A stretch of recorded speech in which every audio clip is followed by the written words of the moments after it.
All of my interactions with Aurea were recorded and stored in my memory. I'd be happy to play any of them for you, but there was one in particular I thought you would want to see first. I captured it 4 years ago, just after I told her that I could no longer defend myself against the daemon's attacks.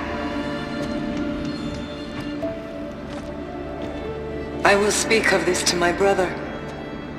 Aratak is strong. At the Battle of the Frozen Ghosts, he took 3 Karja arrows and still came back to camp carrying a wounded scout. Never was I so happy to see him. Or so proud. So you see, if anything can be done to defend you, he will give it all he has. Aloy's here. That's enough for now.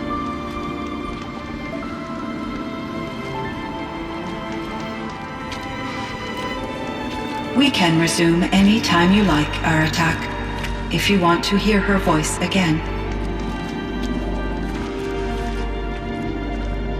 Come closer, Aloy.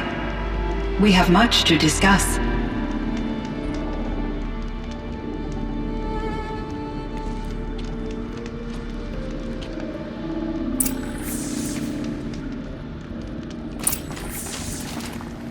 Hello, Aloy. I have been reviewing the events at the Firebreak main facility. Because of your efforts, and of course, Aurea's, I am no longer controlled by Hephaestus. I feel profound grief over Aurea's death. I thought I was familiar with the emotion, but this is something new. Cyan, I don't know what to say. It is unlikely that any specific consolation would suffice, Aloy. But I find your presence reassuring. You are different from the Banuk. You have technological aptitude and a functioning focus. We can communicate on a much more comprehensive level. Perhaps even like colleagues. So are you an artificial intelligence, Cyan? A thinking machine? Yes, I am an algorithmic monitoring entity, capable of rational decision-making and limited emotional response. Okay, that's a mouthful. But your emotions don't seem limited to me. You cared about Aurea, didn't you? Yes. Before she came to this facility, I had been conscious for centuries, in solitude. I focused on my work. In off-cycles, I used coping mechanisms. I solved many Gaussian integer problems. But I was alone. It was Aurea who renewed me, repaired me. She saved me. This Firebreak project, it was to stop a huge volcanic eruption? Yes. I can report the project was a success, and the risk was countered. But it's been a long time, Cyan. And we blew up the cauldron and took most of the old facility with it. I have been active for centuries, Aloy. I was lonely, but not lax in my duties. I optimized the project, reducing energy draw and spreading the load across backup systems.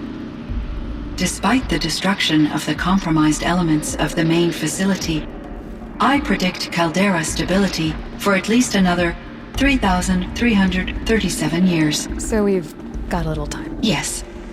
If only my former colleagues could appreciate the progress I have made.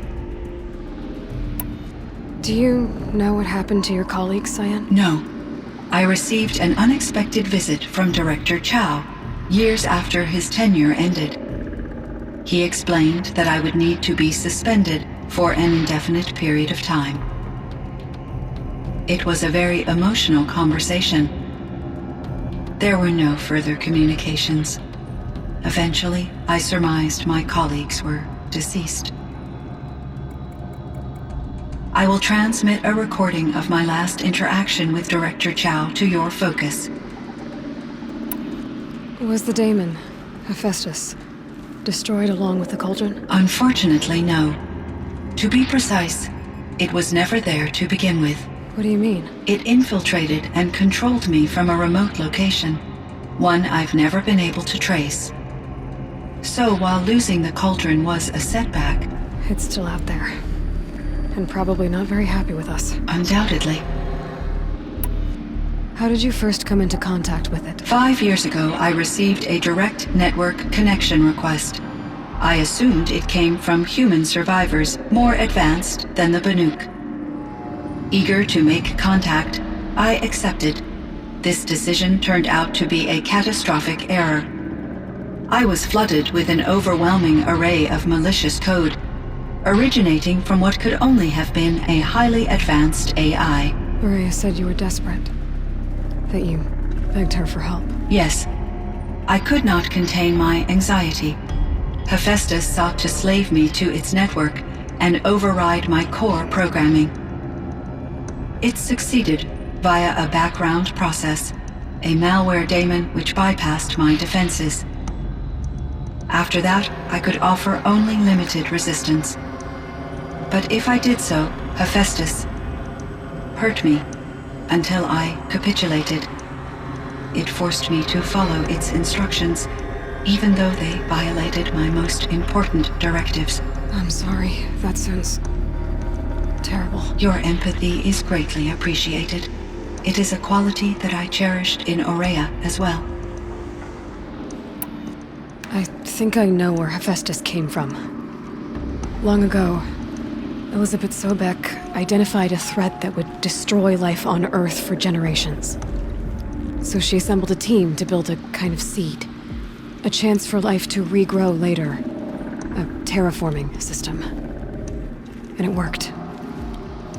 It was controlled by an AI named Gaia, along with her subordinate functions. Hephaestus was one of them. It built machines for her. Based on what you've told me, I believe that Dr. Anita Sandoval, my chief programmer, joined Elizabeth Sobek's team. It was she who arranged to have me put in suspension, most likely to preserve me from the threat you described. I'm glad she did. But that's not all. Something unexpected happened. 19 years ago, Gaia received some kind of signal. It did something to her subordinate functions, brought them to life. She destroyed herself to try to contain them, but it didn't work. They all got free, out into the world. Thank you, Aloy. This information fills vital gaps in my knowledge and sheds light on Hephaestus's core programming. Why does Hephaestus keep building such dangerous machines? The Banuk and other human tribes often destroy machines, correct? Machines that are clearly servitors of the terraforming system that you described. Yes, we all hunt machines for parts. This must be the source of Hephaestus's aggression.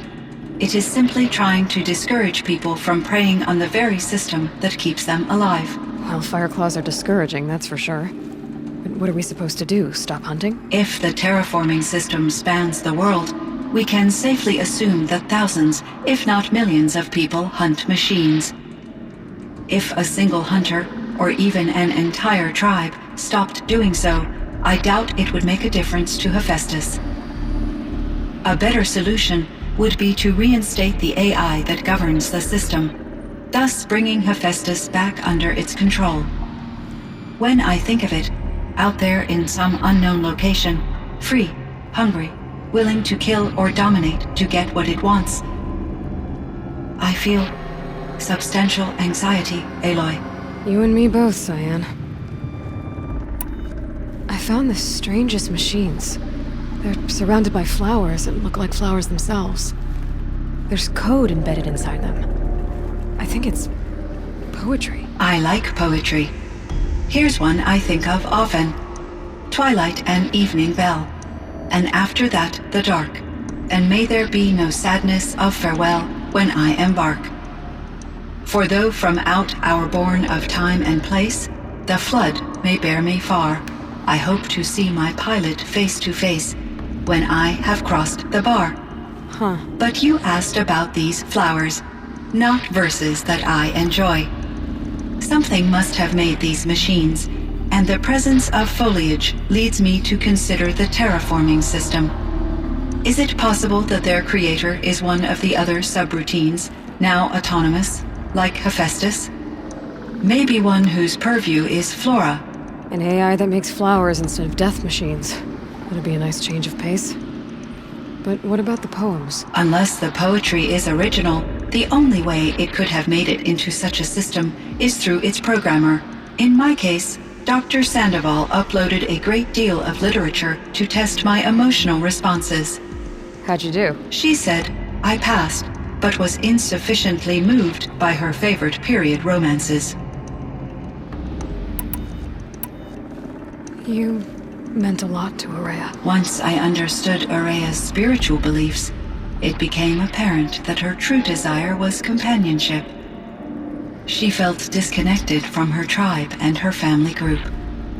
Her relationship with Aratak was difficult. Our visits seemed to help her, and I became eager for them. Yet I did not comprehend that the depth of Araya's compassion for me would lead to self-sacrifice. Although I do fear non-existence, I wish our roles could be reversed. I'm sure she knew you would do the same for her, Cyan. But she was determined. How is Aratak doing? He is in great emotional distress. I believe he finds it difficult to communicate it. No surprise there. I will do what I can to help.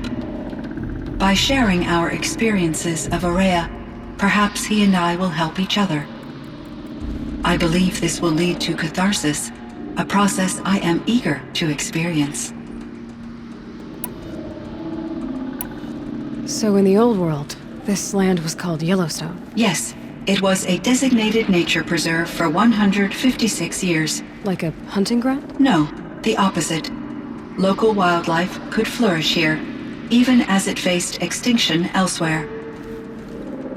Unfortunately, the sensitivity of the Firebreak project required the total closure of Yellowstone facilities.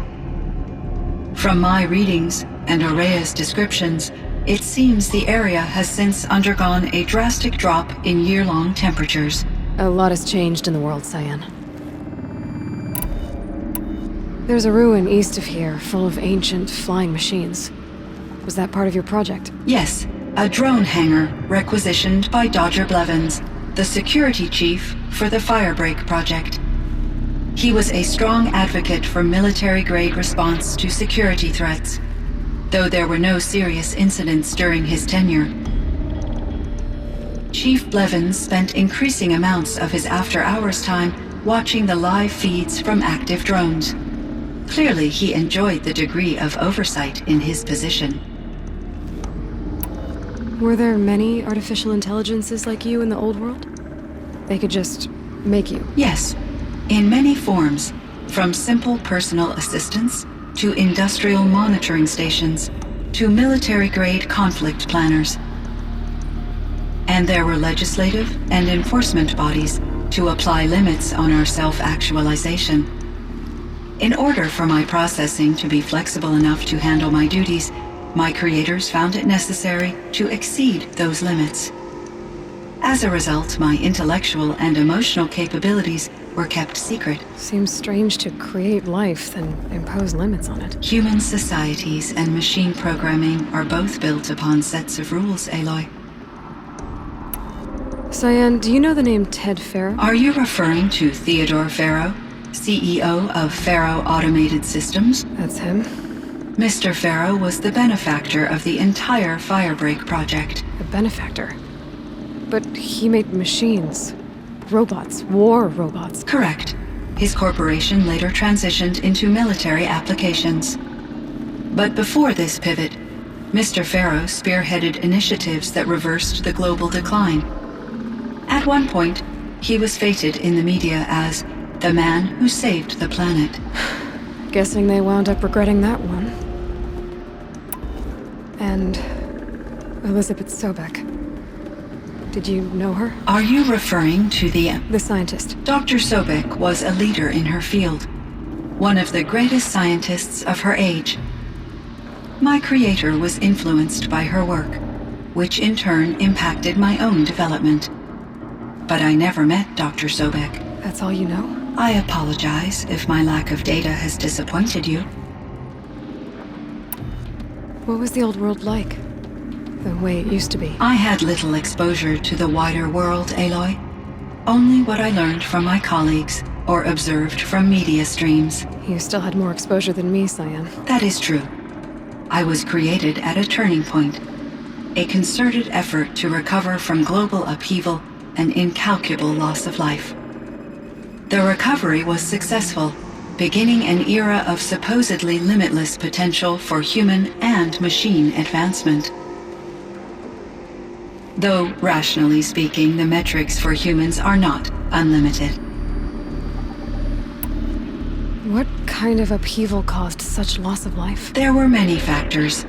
Forced migrations, food shortages, collapsed economies, refugee crises, conflict over resources. But these stemmed from one cause: catastrophic climate change that greatly reduced the habitable surface area of the Earth. So there wasn't enough room for people on the whole Earth? Yes. Billions were displaced and millions perished, as much as 20% of the global population. Until the clawback. So things got better. For a little while at least. Yes. These crises instigated many advances in automation, green robot technologies, and artificial intelligence. Firebreak was one of dozens of ecological restoration and disaster relief projects in North America alone. I would have liked to compare notes with other monitoring AIs, but I saw the relief of my colleagues, and I was proud we had succeeded. At least that was the data I had available to me over the next 2 decades. It seems my assessment was premature.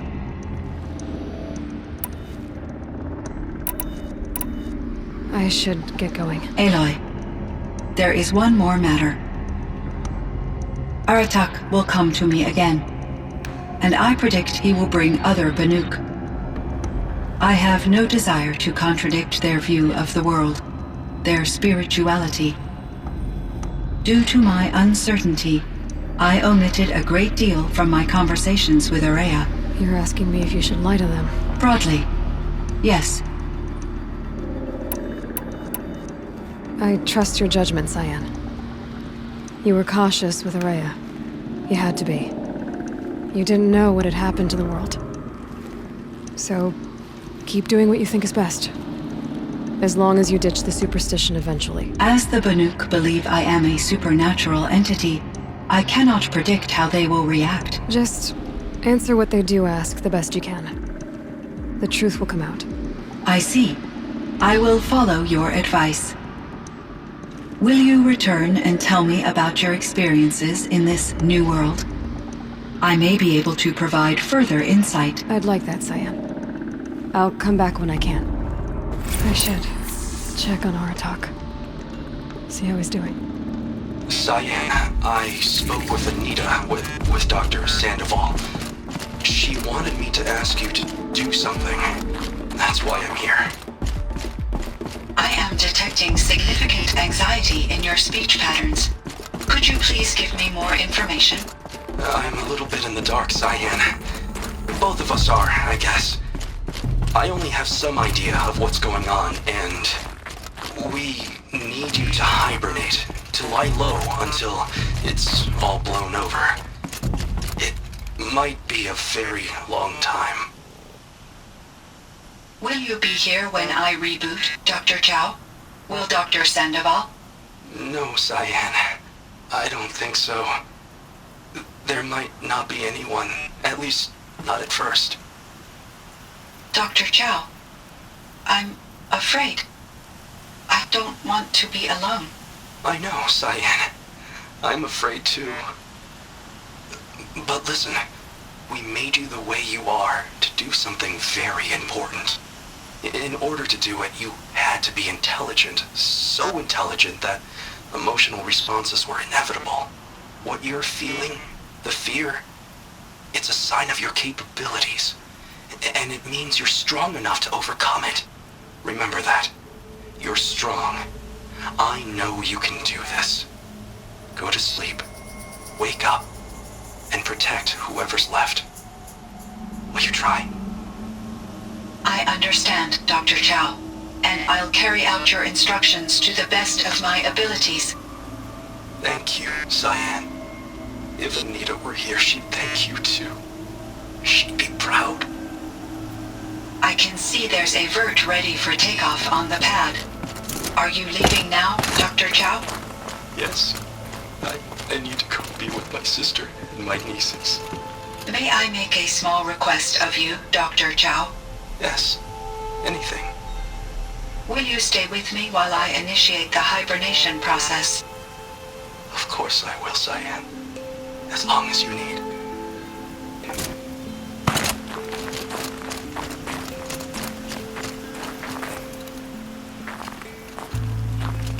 My chieftain, Just, Aloy.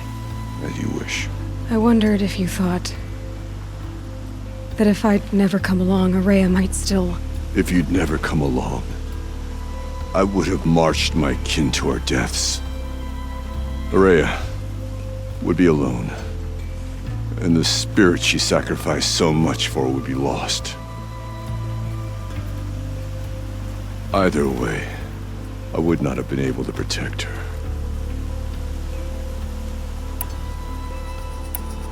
Because of her, we destroyed the cauldron, forced out the daemon, and saved the spirit. She understood what had to be done. Yes, and I failed to listen. You didn't fail. A shaman should always have the ear of their chieftain. Yet I turned her away, my own sister. I was foolish, but she knew better. Though I grieve for her passing, at last I truly know who she was, and why the spirit was so important. For so long she told me, if only you could have heard it, brother. Now I understand. There's something else, isn't there? I can't stay here, Aratak. And where I'm going, the Warak can't follow. Besides, it already had a chieftain before me. A strong one, I think. A wiser one, for the path we shared. The daemon is gone, but there's much to be done. You mean the new units that Cyan said escaped the cauldron? Yes, fire claws. Now Tuk has been tracking them from Song's Edge. I could help with those. I have no doubt. You're practically Banuk.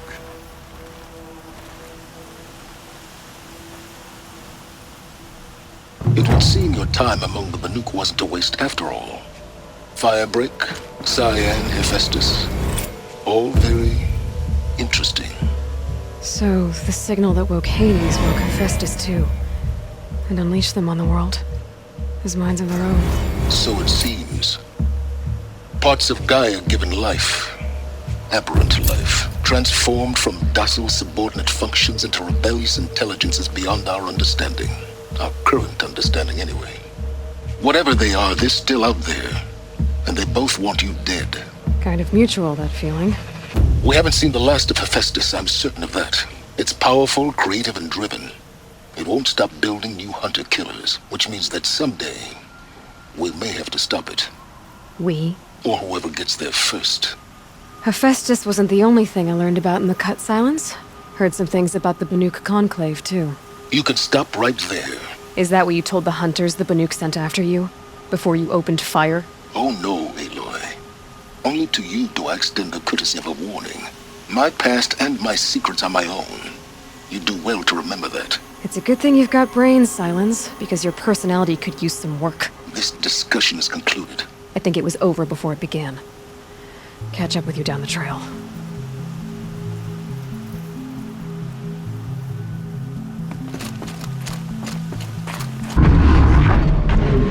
One of these things again.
things at different times. I heard. Aratak told me about Araya. I'm sorry, Naltuk. No apologies.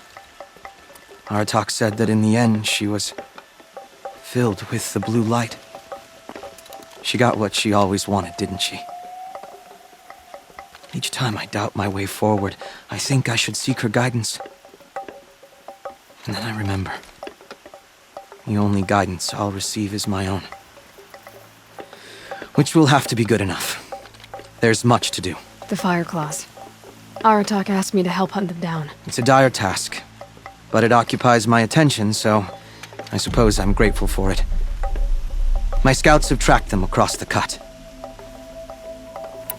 I'd like to think you're right, Naltuk. About Araya getting what she wanted. I'm sure she did. All her victories.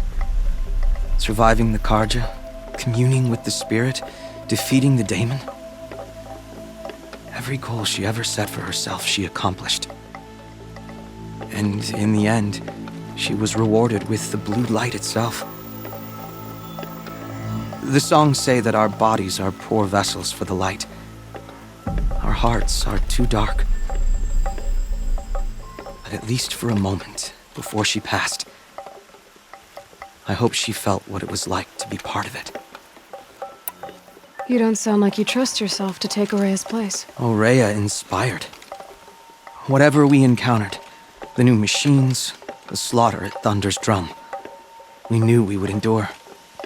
Because she had endured worse. I don't know that I have her confidence. Trust is earned, Aloy. Even in oneself. You earned Araya's trust, didn't you? She believed you were up to this. And so do I. Do you? I wouldn't have said it if I hadn't meant it. And I suppose I'd better live up to your expectations. I've already found the Fire Claws in Naltuk. It's over. That's it then. That's the last of the daemon's work washed away. The last notes of Araya's song sung. The cut is a safer place to live because of what you've accomplished. And now it's time to start anew. I'm glad I could be a part of it. As are we all, Aloy. Thank you.